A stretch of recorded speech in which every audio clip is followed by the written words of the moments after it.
Thank you, everybody. Testing, 1, 2. This is Earth Calling. Can you hear me? Good. I appreciate your guys' indulgence with the videotape today, but the reason for it will become clear very shortly. Over the past 33 years or so, as Brian was just mentioning, I've had the opportunity to work with and present to thousands of entrepreneurs across the country. And it's always fascinated me, what is the primary distinction between entrepreneurs who succeed and those who struggle? And my belief is that the primary difference between those two groups can be summed up in one word, which is marketing. That the companies that succeed are focused on and understand marketing and employ it on a consistent basis, and those who struggle don't. Unfortunately, I believe that it comes down to what I use as a very pat phrase, and anybody who has had a one-on-one with me has heard me say, that for many business owners, marketing is a mystery and sales is a dirty word. And so what I try to do with the Customer Factory is to help them make friends with sales, demystify the process of successful marketing. And the way that I've done that is to create an illustration, a simple illustration of an assembly line factory that I call the Customer Factory. Customer Factory has 4 unique steps. None of this is anything new. It's just creating an illustration that puts existing successful marketing practices into a 4-step process. The first of which is design your customer. The second of which is to pick your process. The third is to tool up your process, and the fourth is to turn it on. Very quickly, design your customer is nothing more than target marketing. Figuring out who it is that you can serve the best, because oftentimes the people that you serve the best are the ones that you can profit from the most. The alignment between their needs and what you're able to deliver allows them to benefit from you and you to benefit from them. Picking your process means, what is the most successful marketing assembly line that a company like yours, with your budget in your industry, in your location, and with your particular customer design, should employ? Should you be a retailer, a wholesaler, a contractor? Should you employ a direct sales force? Is e-commerce the best way for you to go?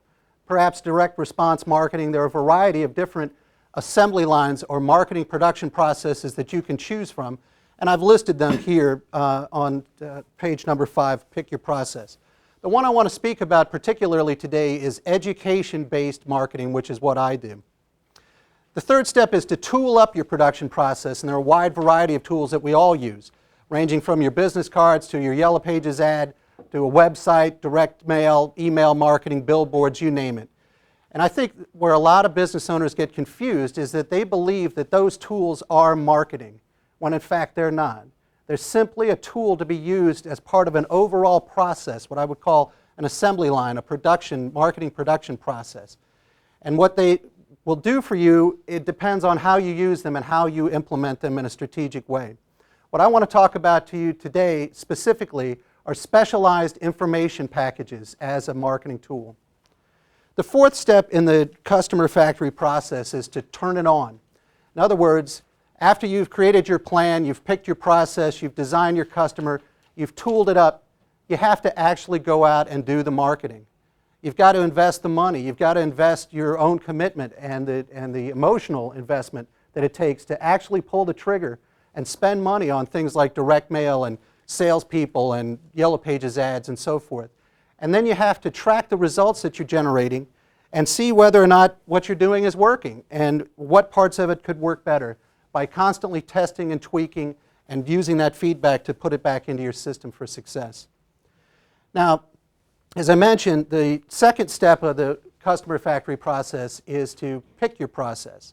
And today what I want to talk about specifically is education-based marketing. And I'll tell you what I mean. Have you ever seen a television ad from a company like the Bowflex that says, call this 800 number to receive our free color brochure and 60-minute DVD that explains how you can lose 20 pounds in the next 6 weeks for only $15 a month? A wide variety of companies use this process, and they've used it for years and years, and the reason why they do it is because it works. I've given you a list of a variety of different companies that do this type of thing that are large nationwide companies you may have heard of, like Tempur-Pedic, Purina One, the U.S. Army uses this. I think if you become attuned to it, you'll realize that companies from every conceivable industry use this process. They create a specialized information package like a DVD, a book, a brochure, a catalog, an audio CD, And it answers specific questions for a specific niche market, problems that you're having that they can help solve for you. And what they do is you call them and ask for the information, and what you've just done is you've raised your hand and said, hello, I'm a qualified prospect for what you're doing. If you call the Bowflex, they know that you're considering purchasing a Bowflex, and you've just given them all of your contact information. Then they're able to educate you on what it is that the Bowflex does and how it can help solve your problems. I have a very short amount of time to talk about all this today, so what I really want to get to is how you guys could use this. On page 10, I just created a list of specific information packages that everybody in this room could do. And all I did was open up my BNI business card book, and I'm sorry if your company isn't listed here because I ran out of room on the page. But I just went with every business card through. For example, Ginger could create a DVD or an audio that talked about the tragedy of identity theft. Eric, over at Interstate Van Lines, they have an unbelievable training program that teaches their packers and movers how to pack and move furniture. A videotape that showed consumers how to do that would show them also how careful Interstate Van Lines is at it. Karen, a website called mywestspringfieldhome.com that had all the information about schools, you name it, everything that has to do with it. Rodney, a video or an audio about the fact that dryer vents are the #2 cause of fires in the home would be very effective in terms of getting people to actually take a look at getting their chimney or their dryer vent clean. Ken, avoiding the 5 worst mortgage mistakes. Walt, secrets of the world's greatest window cleaner. How did they keep that water from freezing? Lisa, you and I had talked about finding thousands of dollars in your closet of purchases of clothing that went to waste because you didn't do what Lisa would have recommended. Jen, what could possibly happen if I don't buy title insurance? Yes, actually this is an information product I've already created for another title company, so we can't go there. But you get the idea of how these products can be used. I would love to talk to any one of you guys specifically about how you could put it to work in your business. Particularly 3 industries that I'm focusing on right now creating information products for are realtors, home improvement contractors, and coaches and consultants. I thank you very much for your time.